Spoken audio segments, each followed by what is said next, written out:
Isn't it the media's job to expose fraud? Isn't it their job to bring truth to light? Isn't that what they're supposed to be there for? Yeah, that's what an actual reporter, like media outlet, would do. But we're not dealing with that. We're dealing with propagandists. We all should be able to strive to be better as people and learn how to have conversations with one another, learn how to respect other people's boundaries, and just be willing to listen before you speak. I immediately start to ask questions. And when people refuse to answer those questions or begin to disparage me for having questions, that immediately reminds me of the cult and tells me that whoever I'm talking to or whoever that person is that won't let me ask questions, they are not to be trusted. Because I think if you're not growing, you are just stagnant and you are ripe for the picking for the indoctrination and for somebody to get a hold of your brain. The second you think you know it all, you are easily manipulated by people who allow you to think that. What happens when they present stories that conflict with the narrative that the mainstream media is pushing? What happens? Censoring, attacking, bullying. The media is the number one divisive tool that is being used right now. You believe a lot of things. You know very few things. Ask not what your country can do for you.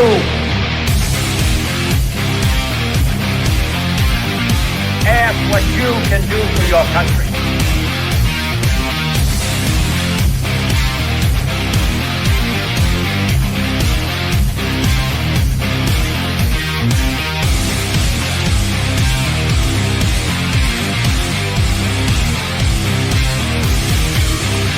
What you can do for your country.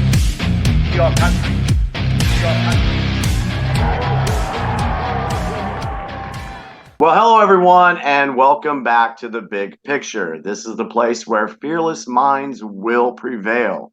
We're so glad to have you joining us this evening. Tonight, we have a special episode. I'm going to call it a fireside chat because it's me and John Leisure catching up on some time we've missed. We haven't done a video since I think about 9 months ago when we talked about guns. And I think that was episode 12 of The Big Picture. But before we get started this evening, I want to preface this with our intentions with what we're trying to do. So let me go back a little bit in history, just real briefly. When John and I got together, we pulled DeAces in with us and we did the roundtable. That's because we were newly awakened from being in the cult of the Jehovah's Witnesses, aka Watchtower, and we had a lot to say when we first woke up. And we wanted to help the people that were still in that organization, and we also wanted to provide some assistance to those who were waking up just like us. So we did a series of videos there, and it was very successful. Then we took some time off from that, and I went and designed The Big Picture. And the whole intention with The Big Picture, basically season 1, our first 15 episodes, is the reason I did that is I wanted to take that back, that information that I had been learning for so long, and take that information back to the XJW community. Because I felt like even though they woke up from Watchtower, I felt like there was some more waking up that needed to be done. And I figured, well, maybe I can put some of this information out here, not just me, but other XJWs who have figured this stuff out too. Maybe with the information we bring, will help others see that there is a bigger picture going on. So it got to a point to where we were kind of at a lull, so to speak. So we took some time off. We sat back, watched the movie, and then John sent me a text, said he wanted to do this episode where it was just me and him talking and catching up with everything that's going on in this world. So I'm going to dub this season 2 because we want to go to a broader audience. This is going to be for everybody. So it's not specifically designed just to reach XJWs. So this is going to go to a broader audience. Hopefully it'll get out there. So we'll just call it season 2, episode 1, Fire Chat with John Leisure. What's up, John? Oh, so much, so much. I have to wear these now, so I look more intelligent than ever. At least maybe someone will believe the stuff that I say because I look like I know what I'm talking about, even if I don't. But otherwise, things have been good. Well, good as far as my personal life goes, but crazy as far as the stuff that goes on out there. And I've said this a lot. I've said this on your show before. When I left the Cult of the Watchtower, I was not in any way conspiratorial at all. Like, I wanted to understand, how do politics work? So if you don't know anything about Watchtower, like, we didn't do politics. It was all from the devil, whatever. Like, we didn't do any of that. I wanted to understand it. I wanted to get it. I wanted to be a part of the process, part of democracy. Like, I wanted to learn those things. So I started to deep dive into all that. And all the cerveza sickness stuff started to happen, and that made me start to look at even more. And it very soon became very clear that I exited one cult into a much, much bigger one that used the same tactics that were used by Watchtower: propaganda, shaming, shunning, deflection, distraction, all the things that they did to us in the church. The media and the government does today to try to keep people from paying attention to what's really going on. And I hope that people notice that. Now, I don't think I have all the answers because I don't. But what I do have is a strong BS meter from having lived in a cult for 40 years. Like, I know how they work.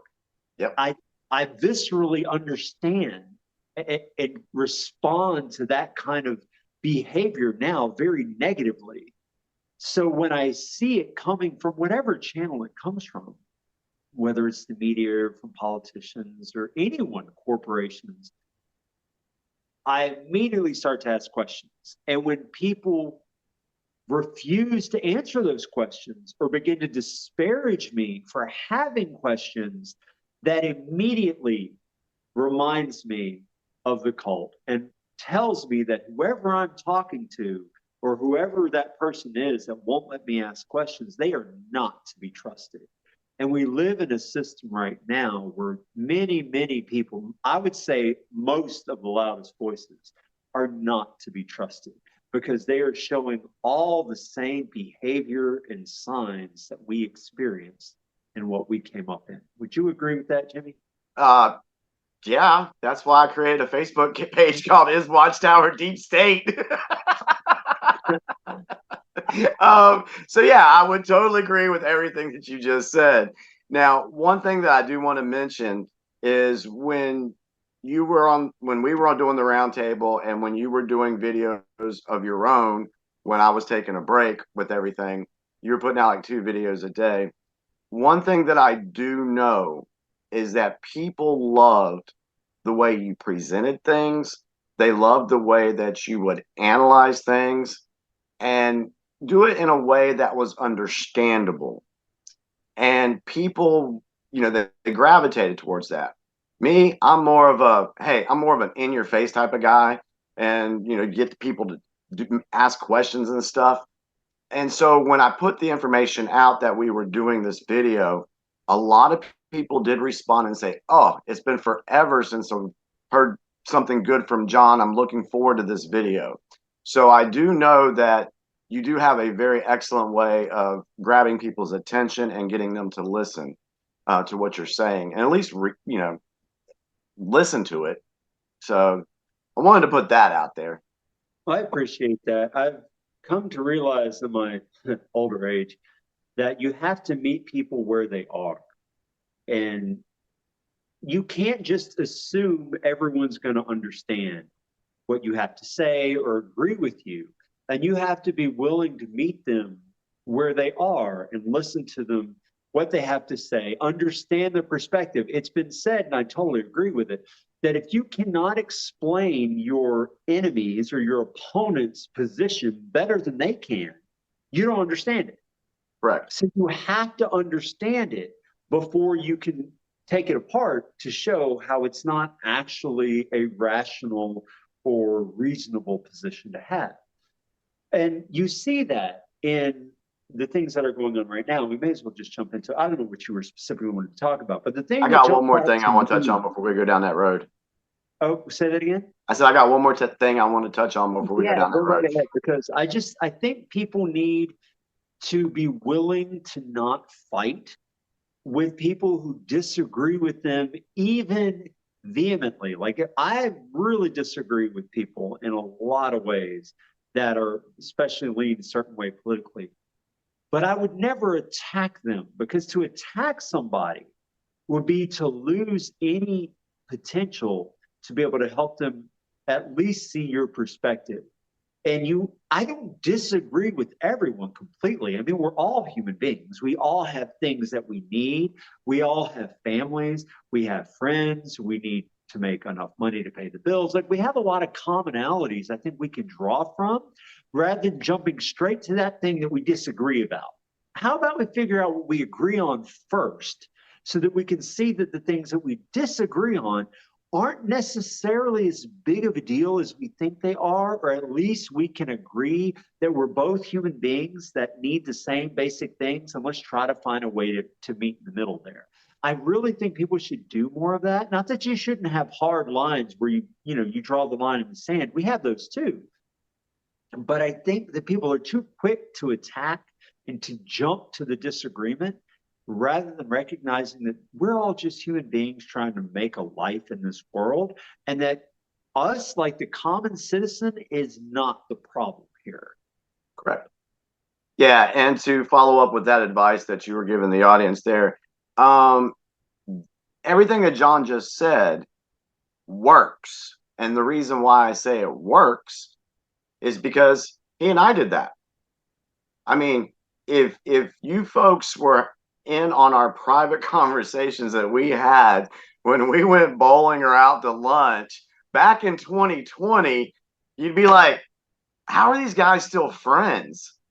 You know, it wasn't awful, okay? Because me and Jon, we pretty much agreed on about, in the beginning, I would say it was what, maybe 70% of the stuff we agreed on in the beginning. Yeah, it's probably 70-30. That's fair. Yeah. And so one thing that I learned, and this is the point I wanted to touch on, there is growth through this awakening process. And you're always learning new stuff. You're learning how to handle different things. And at that point in time, for me, it was I needed to break away from that mindset that I had with Watchtower, where everything I said was right because it's right here in what they printed. I had to break away from that, pretty much humble myself, so that when me and Jon talked, I didn't get defensive. I didn't get belligerent. I listened to what he said.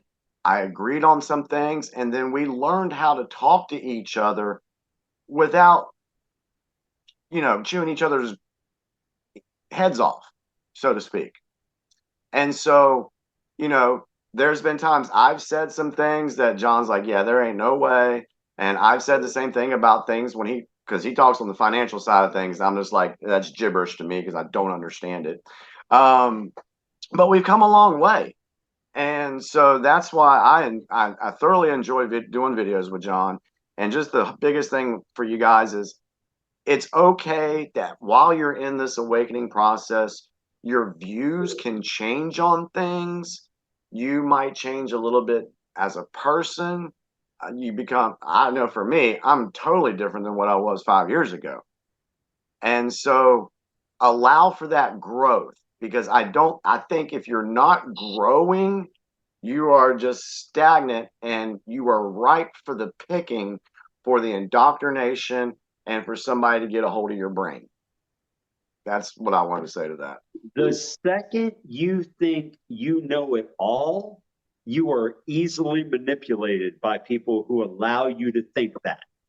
That's the Exactly. problem. If you're humble enough to know, like, I don't know everything, I can't know everything. Now, I have certain standards I'm sticking to because my life and my experience has taught me that those things are what's best for me and the people I care about. Absolutely do that, but be willing to listen. There's no such thing as thought crime. There's no such thing as Not something yet. that's so reprehensible that you can't hear it. Listen to the other person's perspective. You do not have to agree just because you hear them out. And I think people make that mistake where they refuse to listen. And in refusing to listen, never recognize an opportunity in some cases to further strengthen their own position. Because as they're speaking and you see the fallacy of what they're saying, that would further reinforce what you already think. But on the flip side, at the very least, and I'm going to use an example here that some people aren't going to like, you might understand their position. And I'm going to use this example because it's so divisive. I'm going to use the example of abortion, okay? From the perspective of a person who believes that life begins at conception, abortion is murdering a child.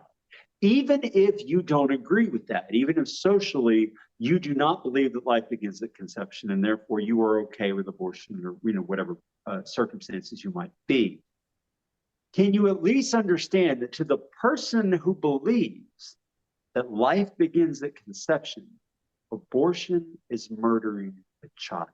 And what response would you expect from a person who believes you are killing a baby than to do everything they can in their power to try to prevent that from happening? It doesn't mean you have to agree with them if your position is different. Scientifically, I do not believe it is possible to prove that life begins at conception. It is a belief. You can't prove it. But if that is your genuine, heartfelt belief, what response would I expect from you in the face of that?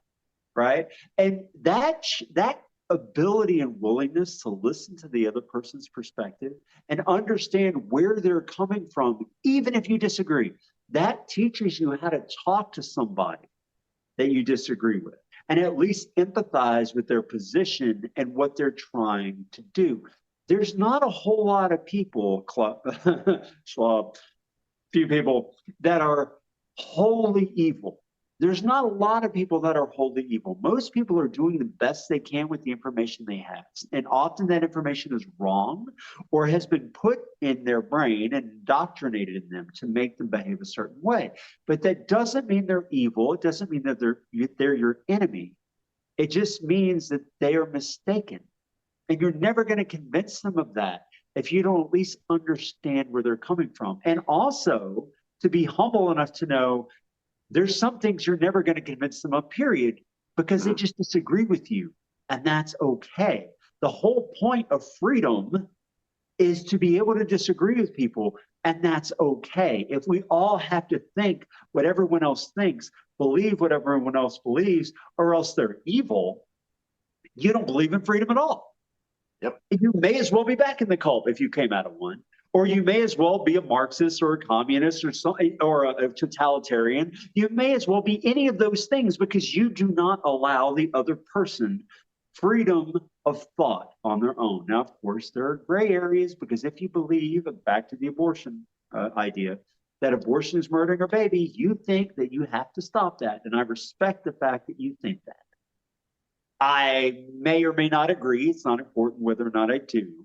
But if I was a person who didn't agree, then I wouldn't be okay with that. And I would present my arguments for why I disagree, et cetera. And unless you want to claim that you are all knowing and have all the information and all the facts and everything's correct, you have to be willing to let other people think what they want to think, believe what they want to believe, as long as they're not trying to make you do it.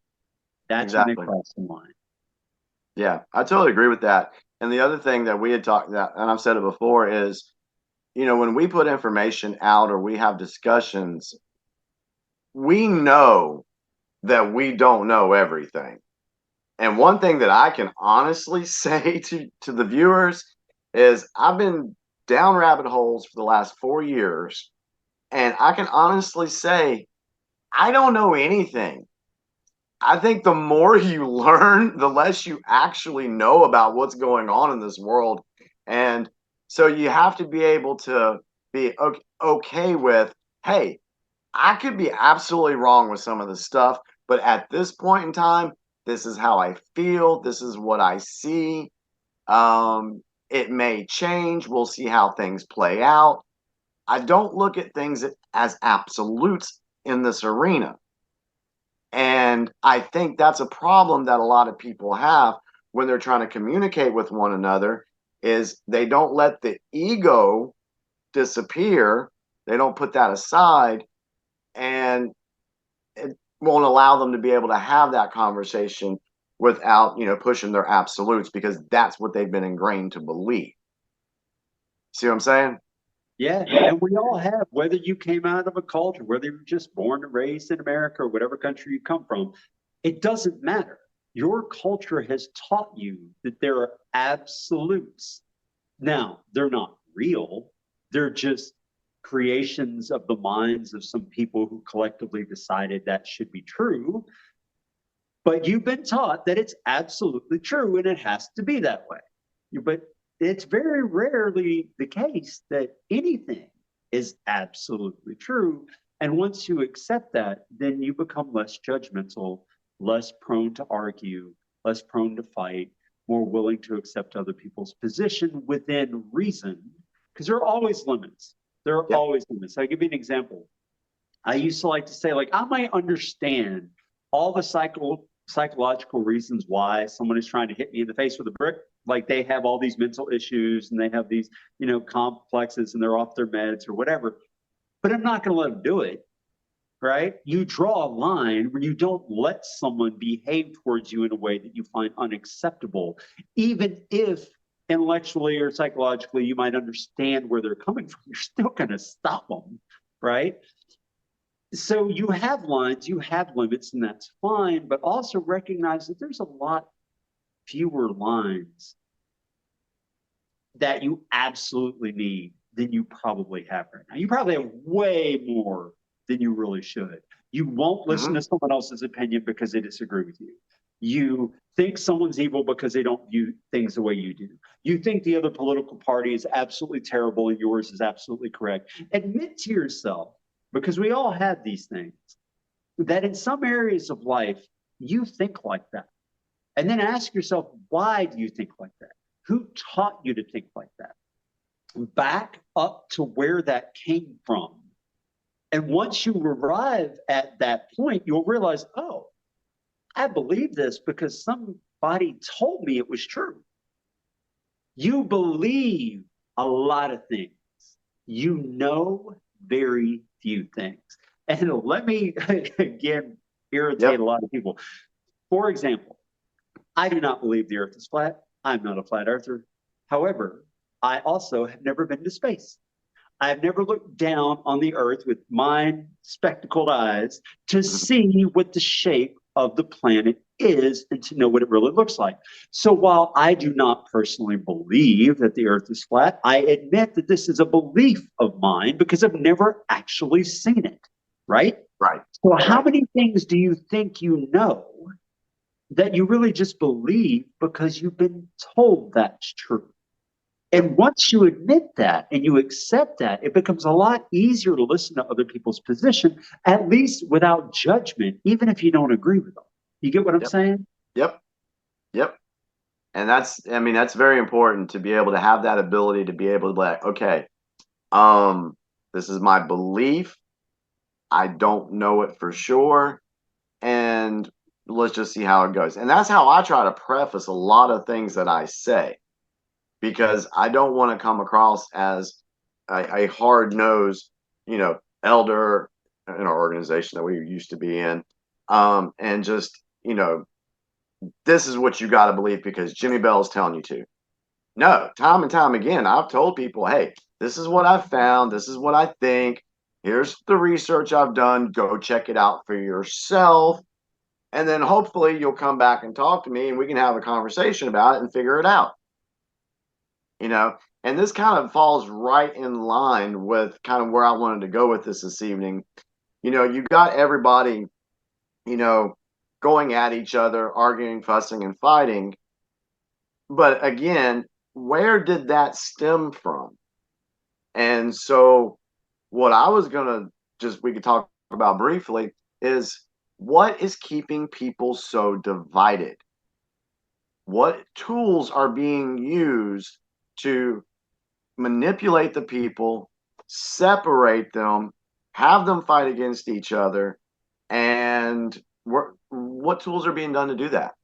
And I know, Jon, I know exactly what's running through your head right now. Tell me if I'm wrong. The ant illustration. That's it. I knew it. So why don't you go ahead and tell the ant illustration for those that may not know what it is? Yeah, I read this. I can't even remember where, but it nails it better than anything I've ever heard. If you put red ants and black ants in a jar together, they will crawl all over each other. They won't mess with each other. They won't fight with each other. Everything's fine, even though they're completely different parts of their species. But if you shake the jar and then pour the ants out onto a table, they will fight each other and kill each other till everyone's dead. But the question you need to be asking isn't, why did the ants start fighting? The question you should be asking is, who shook the jar and why? And that's humanity today. If you think about it, and I used to talk like this back in the days of being in Watchtower. I used to think, if I went to all of my neighbors and asked them, do you support warfare? Do you think war is good? Everyone, except for maybe one crackpot at the end of the street, would say no. So why do we go to war so much? And ask yourself that same kind of question about the division that you see in society today. If you went to all of your neighbors and asked them, do you want to live in a divided world, or do you want to live in a world where you respect other people's positions and they respect yours, and when you can't agree, you just leave each other alone? Everyone would say, yes, I definitely want to live in that world. That's the kind of place I want to be in. So why don't we have it? Because that's what everyone wants. But that's not what we have, because there are a few powerful people who don't want us to have that. And therefore, that pot gets stirred, that jar gets shaken, and the ants start to fight. And when you let them cause you to start to fight, you've lost. Because now you've been worked up into a frenzy about some topic, whatever it is, however legitimate and close to your heart it is.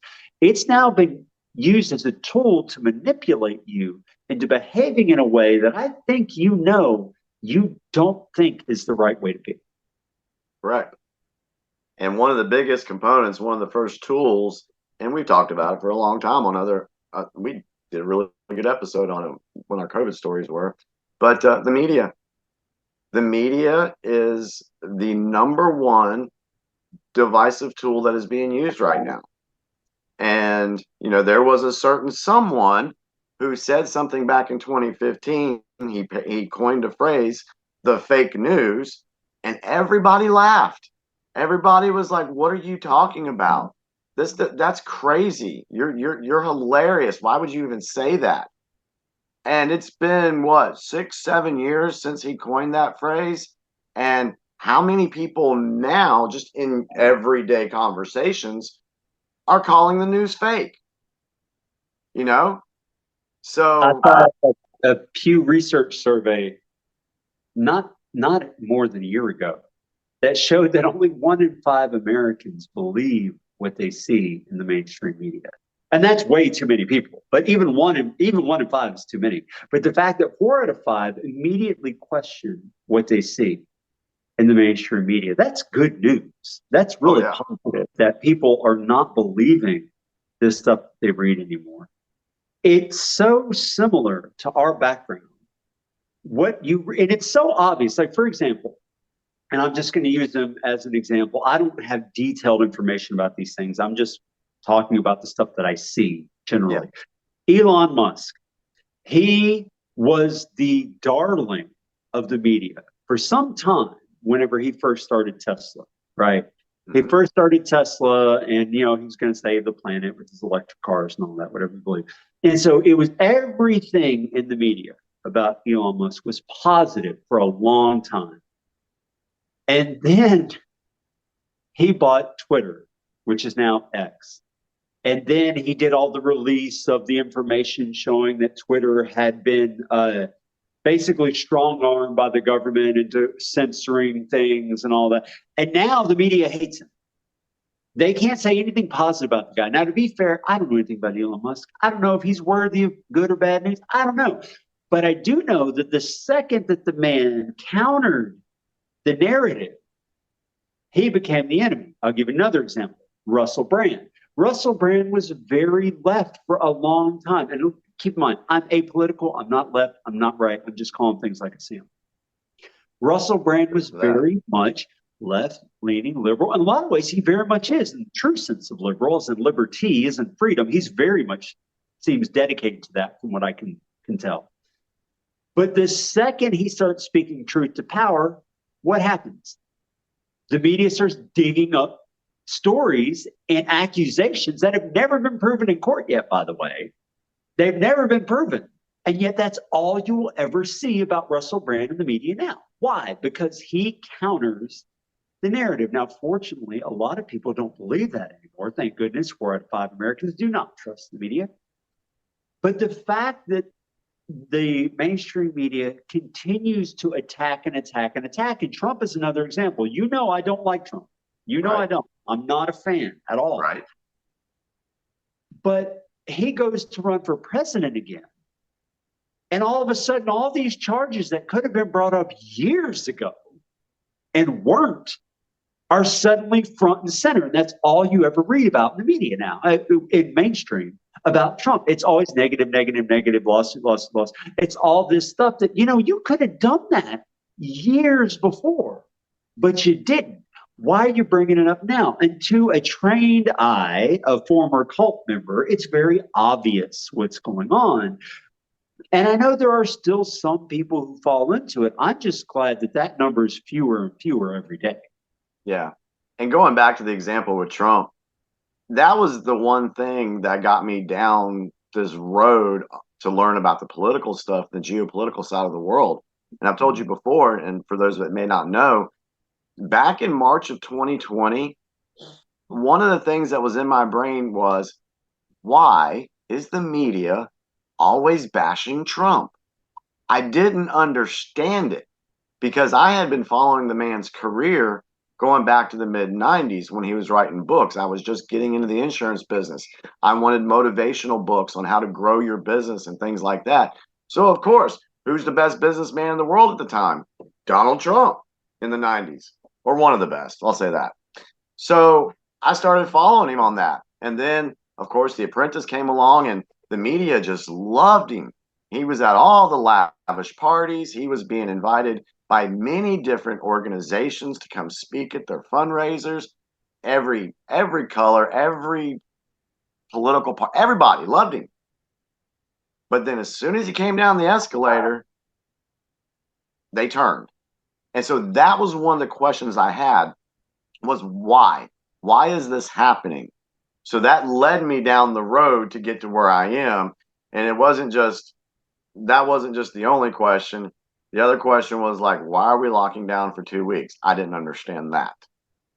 And so, but the biggest thing that got me questioning things was what they did to Trump. And they're doing just like you said now. They could have indicted him 2-3 years ago, but they didn't. Why? And I have some reasons behind that, but we're not going to go into that today. But it reminds me, have you read the book 1984, George Orwell? I have not read that. You should either read the book or the movie made in 1984, which I thought was cool. They made it in 84 for 1984. It's very, very close. It follows the actual novel very well. It's a very well done movie. So if you don't want to read a whole novel, just watch that movie. It's very well done, and it makes all the major points that need to be made. But in the novel 1984, the Ministry of Truth, they're called, which is hilarious. Their job is to modify historical records so that they say what the establishment wants them to say now, right? And the establishment is always at war with another country called Eurasia, always. And there's a bad guy that they point at called Emmanuel Goldstein, who everyone hates this guy. They've never met him, but everyone hates him because he's the bad guy, he's the bad guy, he's the bad guy. And they have meetings where they yell at him, throw shit at him, and all that sort of thing. It is a very, very well done forecast of what was inevitable given the technological growth and everything that we see.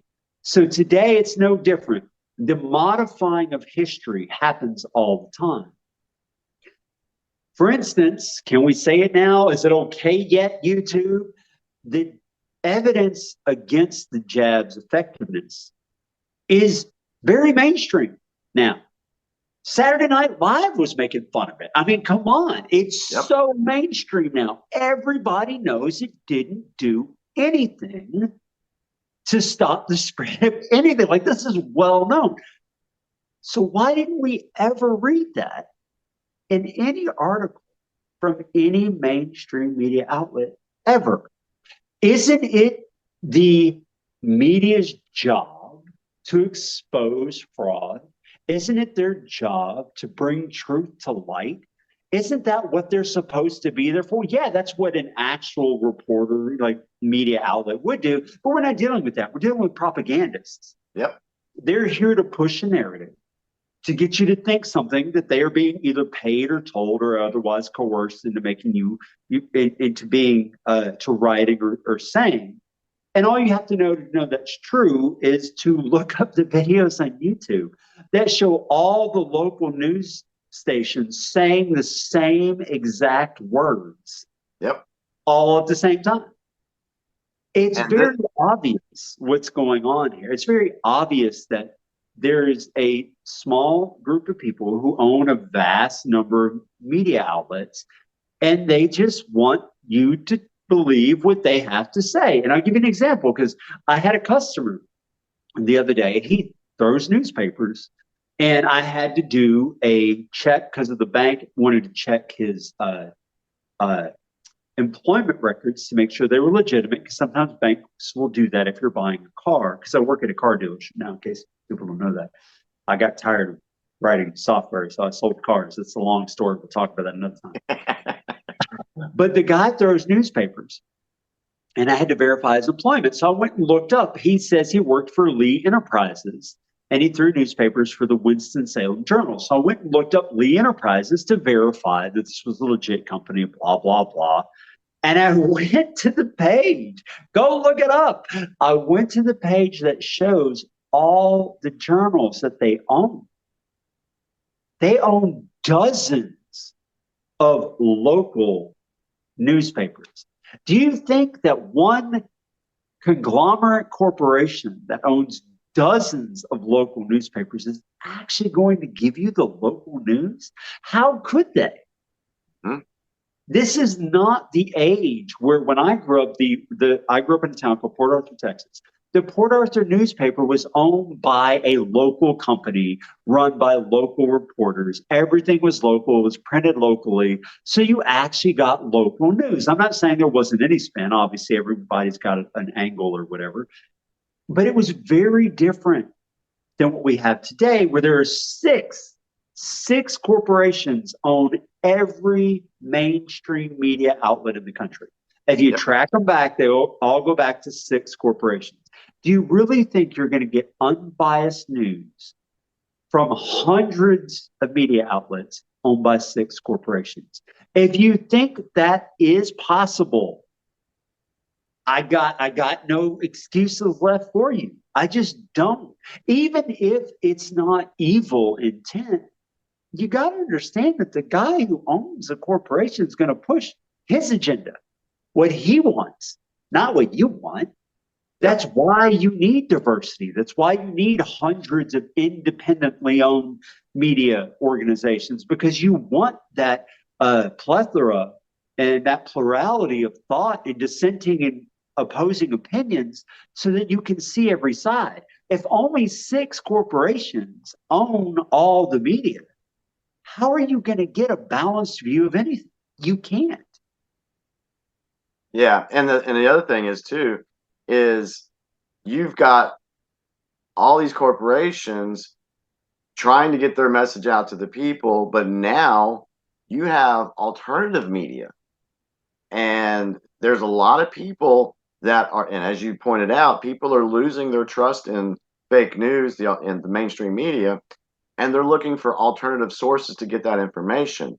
They're looking for that unbiased information. And what happens to these social media outlets, different news channels, different podcasts, different things? What happens when they present stories that conflict with the narrative that the mainstream media is pushing? What happens? Censoring, attacking, bullying. And why do they do that? Because, okay, well, the people at the top, they have that agenda that they want to push. And when somebody's exposing it, they want them to be shut up. That's why you have censoring. Joe Rogan, Yep. when he was talking about ivermectin, right? Yep. What did the media do? They made all these caricatures of him and horse pills and shit like that because he dared to speak about what is now understood and has been mainstream science for decades. He was just saying what has been known for a very long time, but he was attacked for saying it. Now, snaps to him for saying it anyway and standing by it anyway. I mean, no one's done that perfectly, but it just goes to show you. And that goes back to what we experienced, shaming and shunning of anyone who dissents or disagrees or questions authority.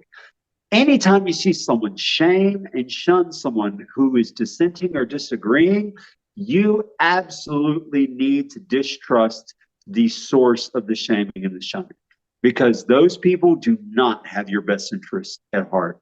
Truth does not need to be protected. You know what I'm saying? Truth should not fear scrutiny. If I have questions and you have the truth, just answer my questions. If I have questions and you're lying to me, you don't want to answer the question. So if someone does not want to answer your question, you should immediately suspect their intentions and the truthfulness of what they're saying. And I will give you another example. Again, I love to ruffle feathers. It's my favorite thing. That's what we do here. Now, I'm not saying I believe one way or the other, okay? I'm not going to make a claim. I do have a belief, but I'm not going to make a claim here. The idea that carbon is causing global warming, that is mainstream understood to be true, correct? Right? If you read the media, like that is understood to be true. However, the biggest people, the billionaires of the world who push this narrative, where do they travel the world in? They're jets. Private jets. What is the number one most carbon emitting machine ever built by humanity? A private jet.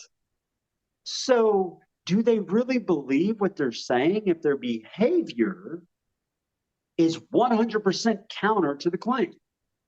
You need to be asking questions like that. Now, maybe they're not wrong, but their behavior makes their position highly suspect. Right. Just like the people who say you will own nothing and be happy, but they own everything. Mm-hmm.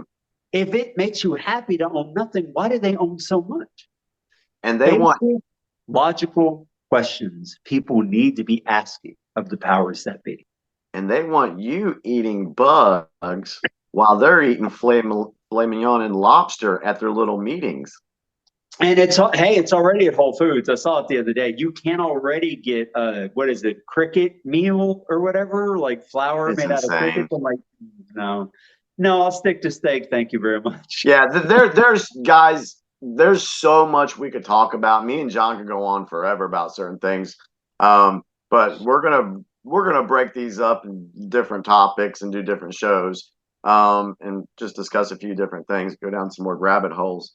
But going on this whole what keeps people divided, and why can't we find unity as a species? And one of the other things is the religion. You know, we've mentioned it here tonight on this show.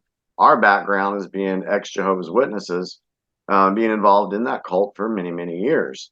And, you know, I know religion is a very touchy subject with a lot of people. There again, we're just having a conversation. We're not trying to down anyone's belief or whatever they want to accept as their truth or whatever you want to call it. But religion has been used as a weapon to divide the people. And that's why I have a problem with it. You know, I think it's fair to say that everybody knows my stance as it is right now. I have no faith and no use for any man-made religion. I don't even want to deal with it because I've noticed patterns and I've noticed, you know, similarities between the way religion exerts its control and the way the political side of thing exerts its control. And I'm sorry to tell you folks, they're the same damn thing. They use the same tactics. That's how I feel very strongly about that one. What do you think, John? Well, here's the thing. You know, I'm a very spiritual person. I've always been a spiritual person. I think I always will be. My problem is not with spirituality. My Correct. problem is with organized religion. And I'll tell you why. Spirituality, man or humanity's path to the divine, that's a beautiful thing. That's something that I think people should explore. I'm very good at math because I was a software developer for 25 years. And so the idea that random chance was capable of creating complex life in a finite universe over a finite period of time is utter BS to me. The math fails, hands down fails. And the scientific community knows it fails, which is why they invented what they call the multiverse, which means they claim, well, there's just an infinite number of other universes, and this one just happened to get it right, so we got life. Well, that sounds all great and all, but you have no evidence for that. And if you have no empirical evidence for that, the word we have for that is religion. Your faith is telling you there's a multiverse, but we have no evidence for that at all. My point to that being, I'm a very spiritual person. I applaud and honor people's spiritual path, but you need to apply that same rule that I was talking about to your belief system when it comes to religion. Why do you believe what you believe? Trace it back. The bottom line is somebody told you something was true and you chose to believe it and not question it for almost everything. The only truth you can really know as a human being is experiential. What have you yourself experienced?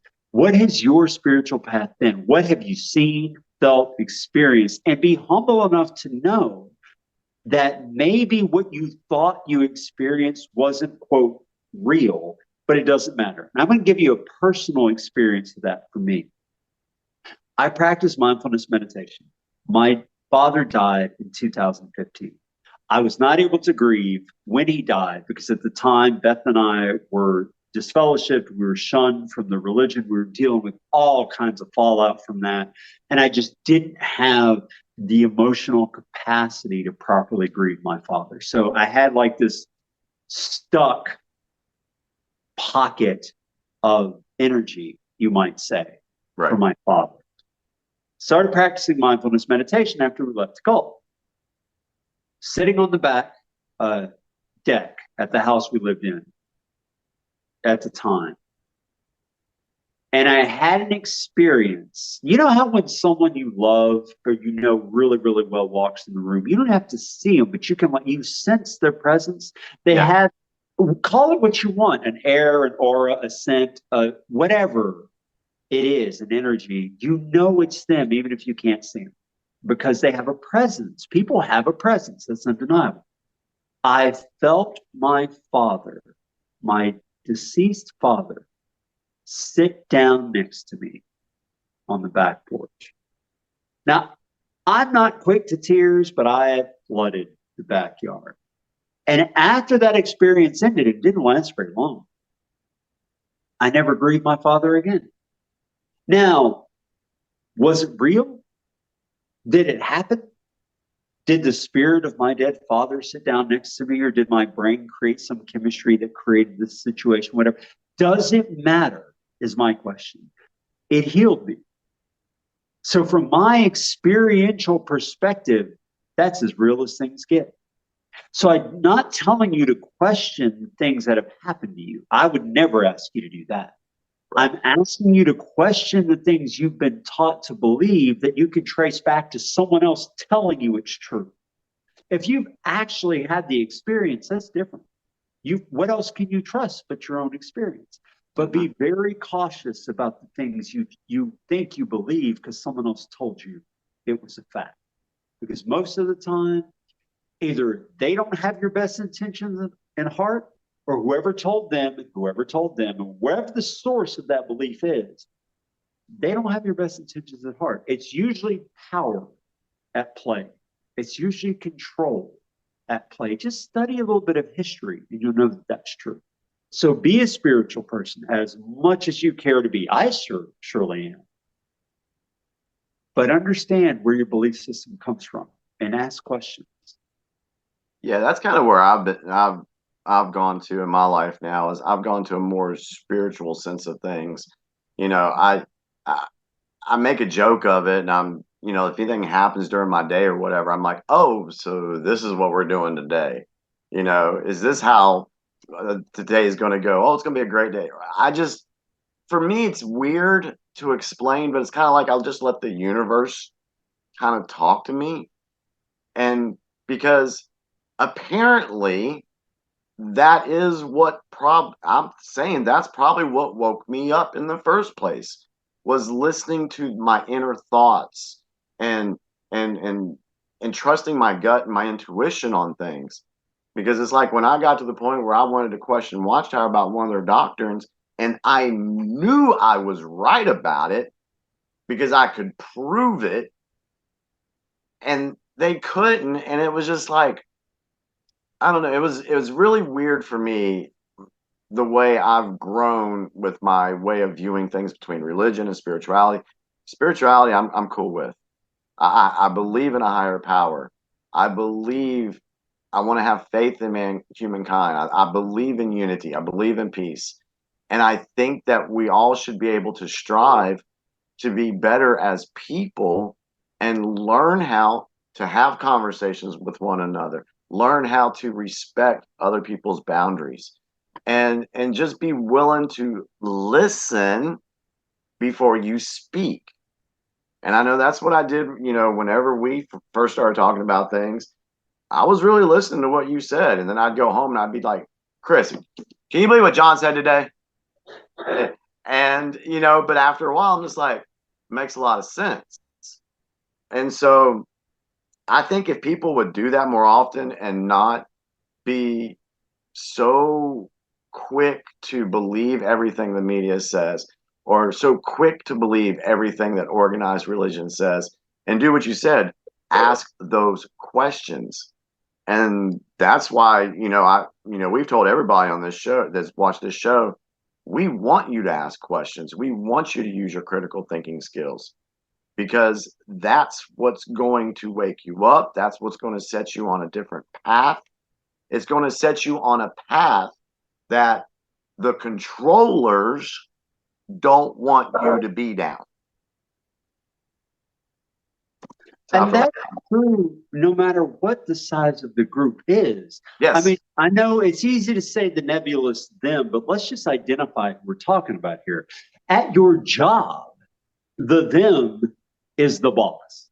The boss has an agenda. Like, he's got a purpose, or she has goals that they're trying to achieve for the benefit of the company. And welcome to America, the benefit of the company isn't always the benefit of you. Now, sometimes that's just the way it is. Sometimes it is to your benefit, but you need to be able to ask those questions. So just at your job, the them is whoever your immediate supervisor, your manager, the owner, whoever is. They have an agenda. We all have an agenda. Agenda isn't a bad word, but it's very important that you understand what is it they're trying to achieve. How are they trying to achieve it? And do you agree with that? Whether that's at your job, in your local community, local government, state government, federal government, the country, whatever, the media has an agenda, Hollywood has an agenda, your family has an agenda, your friends have an agenda. Everyone has something they're trying to achieve. And if someone is asking you to do something, you need to understand, why do they want me to do it? What are they trying to accomplish? And do I agree with what they're trying to achieve? Because if you do, by all means, do it. I mean, if you agree, absolutely. I volunteer for the local food bank here all the time because I totally agree with their agenda. Their agenda is to feed families and children. So, of course, I'm on board with this agenda and I'm going to support what they're doing, even if it's hard work and time and labor and I'm not getting paid for it. Like, I agree with what they're doing. I sell cars at work. I don't think that's a bad thing. So I'm fine with going through the motions of doing that every day. That's fine. It's cool. I don't have an issue with that. I don't always agree with everything Jimmy says, but I agree with Jimmy's heart and the fact that his intent is 100% pure because he wants to help people. So I'm more than happy to have these discussions and to go back and forth about it, even when we disagree about things. He's got an agenda just like I do. Agenda isn't a bad word, but you need to know what the agenda is of the people who are asking you to do things, whether it's your boss or your community or your state or the federal government of whatever country you happen to live in. If you don't know what their agenda is, you're just blindly doing stuff that you're being told to do. You don't know why. You don't know whether or not it's good for you. You agree with it. That is no way to live, people. Be sure to understand the agenda of the people who are making demands of you. And unfortunately, these people that have been controlling the world for so long, this is what they want people to do. They just want people to be mindless drones. And by just accepting everything that's put out across the TV, or just accepting everything that's said to you on a Sunday, is not, that's helping them achieve their agenda by keeping people mindless drones. And I tell you, when I was in Watchtower, I can honestly say I had no clue what was going on in this world. None. Because I knew that the only thing I was supposed to be doing was Watchtower stuff. That was it. Everything else was evil. Everything else was bad. But oh my God, it's a bigger world out there. It's a beautiful world out there. And there's so many different people that you can learn from. There's so many different cultures that you can pick up things from. And that's the other thing. The last one I wanted to bring was race. Race is used to divide the people. I don't care how you look at it, it is. And I just can't stand racism and people just always fighting with one another. And we got people, there's videos now, my wife has shown them to me here lately, where there's people that are actually saying, yeah, I'm proud to be a racist. And you would be surprised at what color they are. I'm not going to say it tonight, but it frustrates me that people have allowed the controller, I'll just call them the controllers instead of the deep state, to manipulate us for so long. And all this information that we've been putting out tonight about learning from one another and respecting one another, that goes across the race lines because it includes everybody. When I say I've always wanted unity, I don't want it for just one group of people. I want it for every damn one of you out there that's watching this. Because if humankind can stand up, realize the power we have within ourselves that has been suppressed for so long, it would be amazing at what we could do. We could overthrow these people in a week. as a united human front. Sorry, I got on a rant there for a second. I don't think you're wrong. I know that you and I do disagree, at least to some extent, when it comes to things like systemic racism. But I'm not going to talk about that now. Right. Just gonna Yeah, that's not what I'm. Even though we disagree, here we are having a civil discussion about this. So that's Correct. an important point. The last thing I want to say about this is you can't know everything, right? There's so many things done behind closed doors, backroom deals, stuff you will never know about. We Correct. can't know it all. But what you can easily see are incentives. And I teach my kids this. I've taught them this for years. Look at the incentive.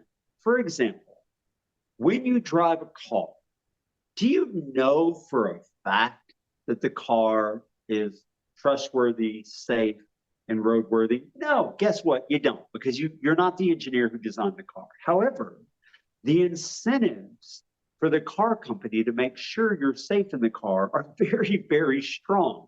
Because if you weren't, guess what? Lawsuits galore, bankruptcy, they lose their ability to make money selling cars, et cetera. So the incentive structure is good. It's a positive incentive.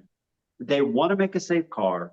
Yes, there are recalls. Yes, stuff happens. They're man-made machines. But generally speaking, these companies are trying their best to make a safe car because they know if it's not safe, people aren't going to buy their stuff, right? Because they don't feel safe. The incentive is properly aligned. Now, let's flip that. And let's talk about, just for a second, pharmaceutical companies. Is their incentive to heal you or to cover symptoms? If you're healed, will you have to buy their medicine anymore? No, you won't. So their incentive is perverse, meaning they're incentivized not to actually solve the problem, but to cover it up so you feel better until you stop taking the medicine. And then you got to go back and get some more and go back and get some more and go back and get some more. Now, to show that I'm not completely anti-medicine, let's flip that to trauma medicine, like going to the emergency room. The incentive there is correct, because let's say you get in a car accident and you go to the emergency room.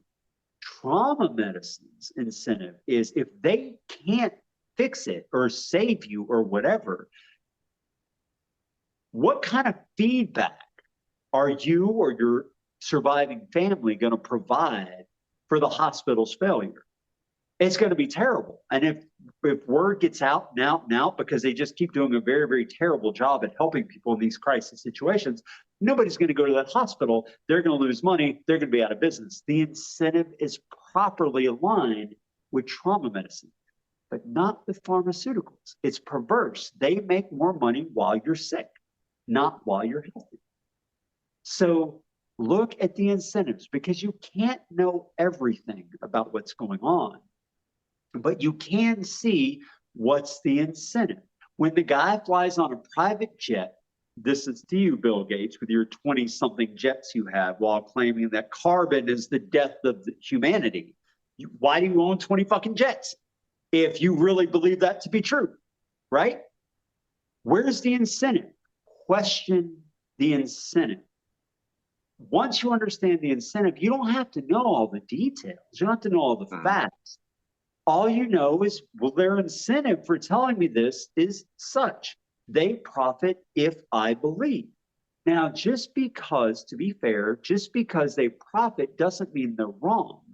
But look at the behavior.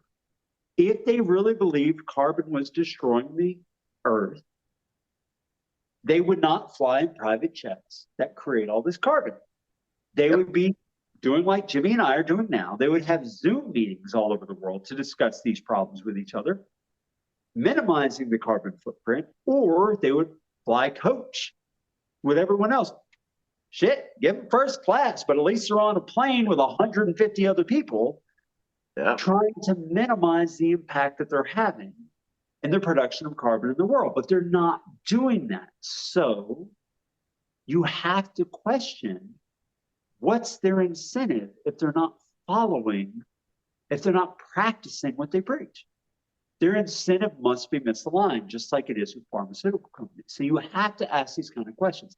You can't know everything, but you can easily get to the incentive of the person that's talking to you and question whether or not you are aligned with their incentive and agenda. One thing that I've learned is when you're looking at like the bills that are passed, not only in Washington, but throughout the world, but I'm specifically speaking out of Washington, they'll put something out on the floor and it sounds really good. Yes, this is a good thing. We want to do this. But over on page 2433 in a small paragraph, they slip something in that is really their incentive, but they want to highlight this other thing because that's going to get the biggest buzz and people will pass this bill, and the people are themselves won't even know what was on page 2130, whatever it was.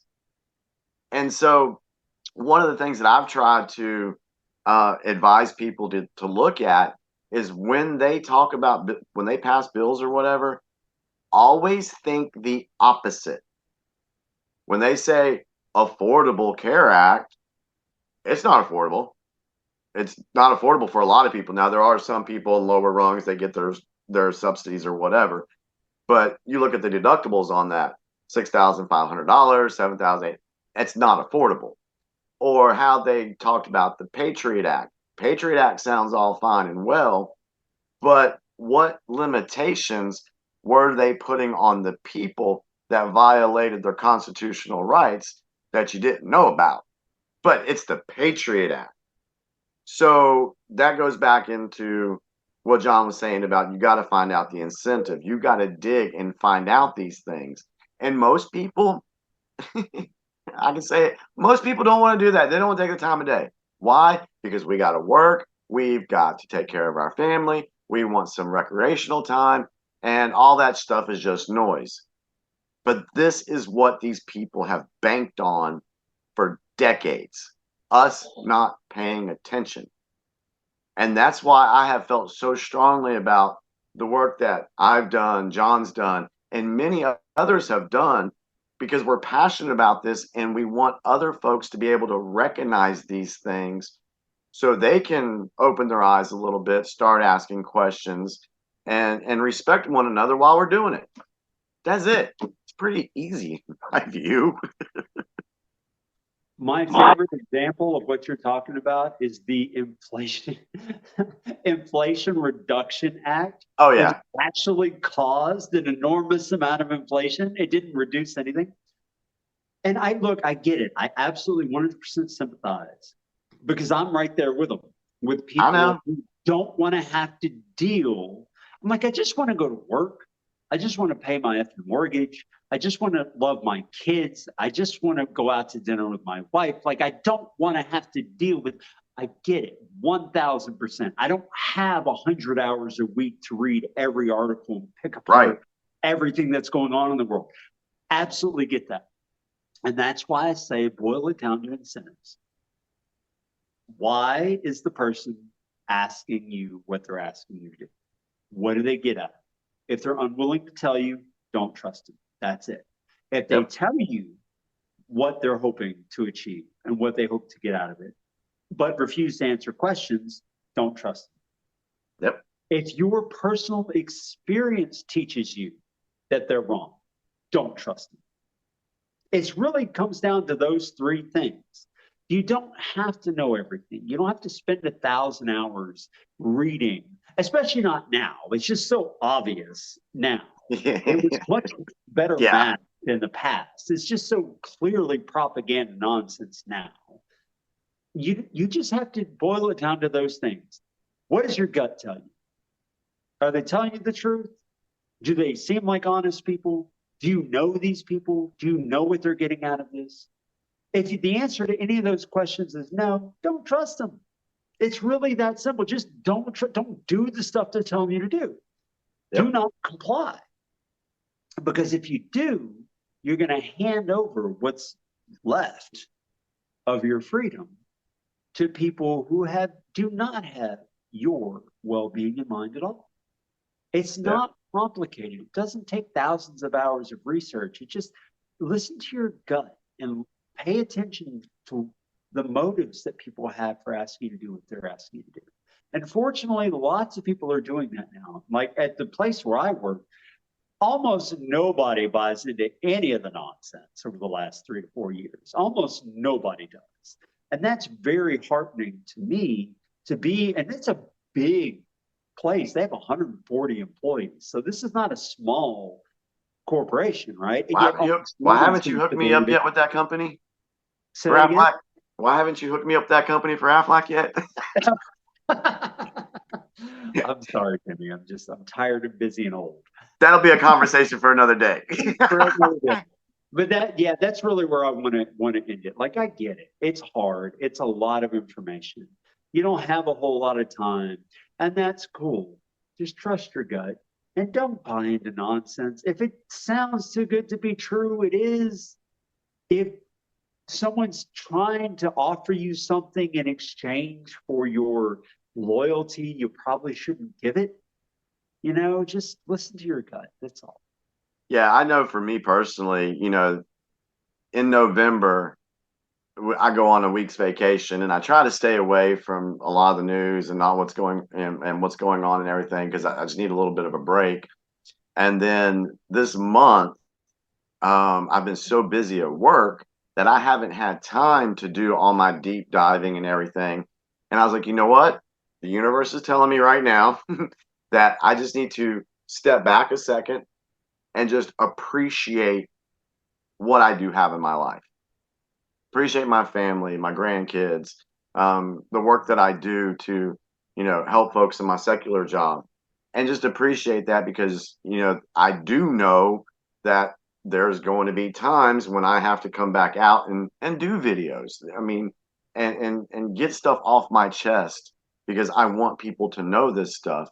And so it kind of comes in a wave because we've done that. We've gone to where we put out videos like 6 videos in 2 months, and then we'll go 9 months and not do a video.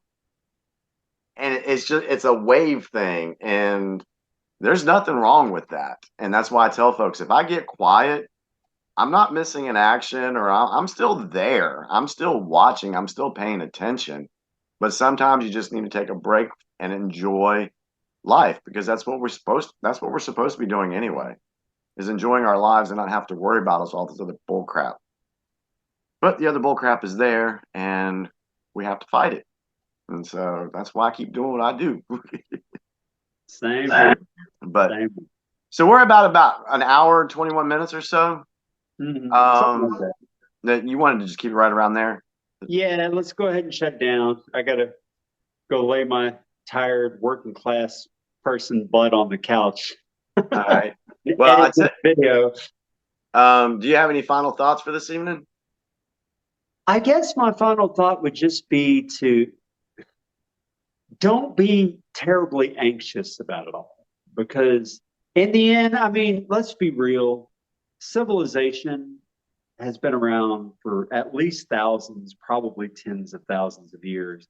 These cycles come and go and come and go and come and go, and somehow humanity survives, right? So, I mean, you could look at it as like this disastrous situation that everything's going to just end in fire and turmoil. But so far, that's just not been the reality of humanity. So love your family, take care of your friends, work at whatever job you work at, find peace and joy in day-to-day life, and just be prepared to speak truth to power when the time comes, because it probably will. It comes in everyone's life.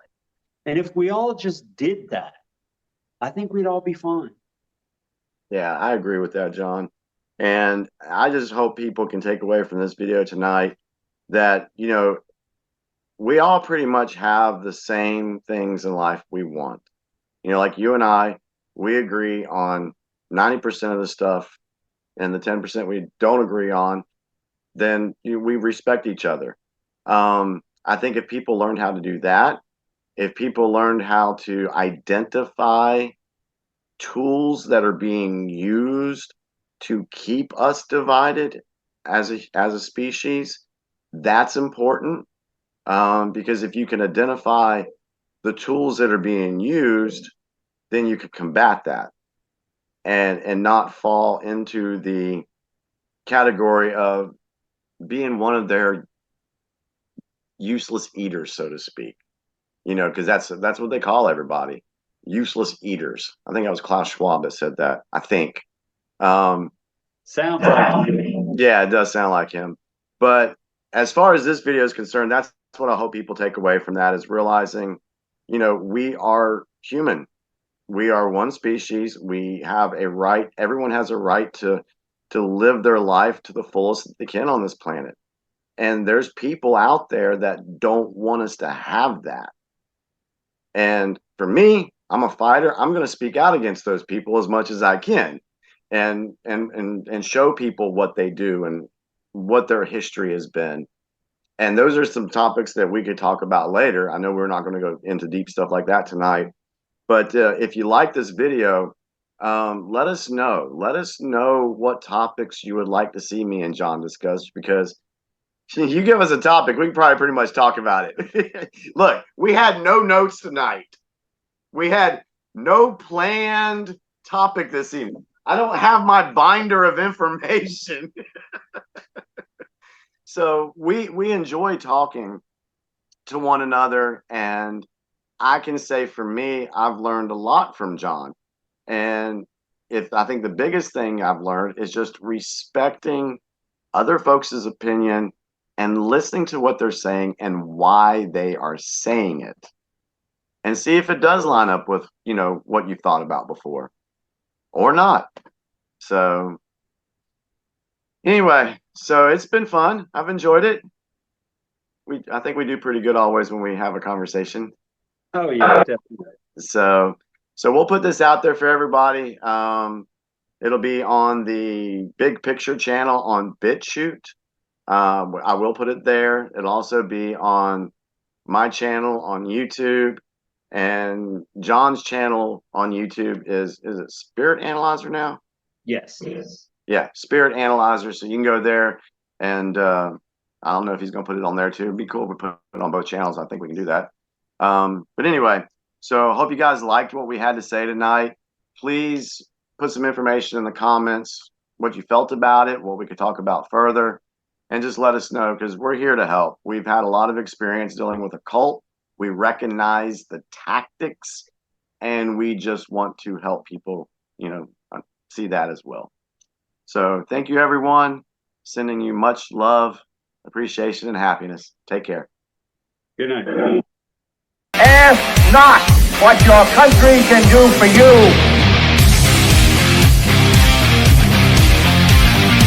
Ask what you can do for your country.